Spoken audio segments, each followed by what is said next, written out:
think a lot of students would say that they don't fully see how Jesus is relevant to their future and their decision-making process.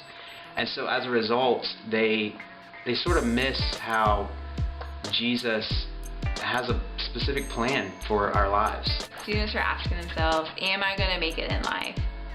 That it is different for different people. It could be success, it could be career, family, money.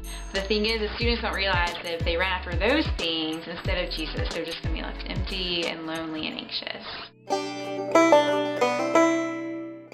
Well, we set up in the Brickyard, which is like one of the main places on campus. And we had several different interactive stations. One was a big projector screen set up with a picture up on it, and there's just a bunch of arrows going in a bunch of different directions with the question, your future.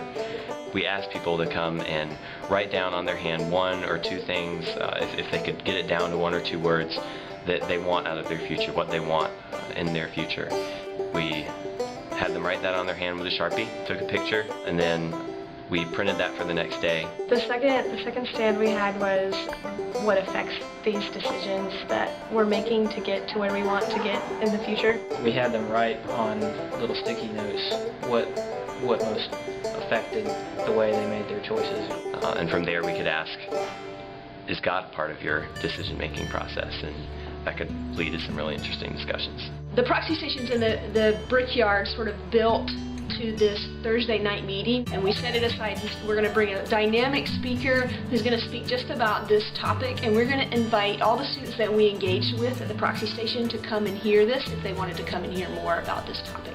We saw a number of students who didn't participate in the proxy but who brought their friends to that Thursday night. So we saw them taking risks to bring people, and then we actually saw dozens of students sort of make a recommitment to follow Jesus and let him speak into their future. And we even saw one woman who decided to come to know Jesus for the first time in her life.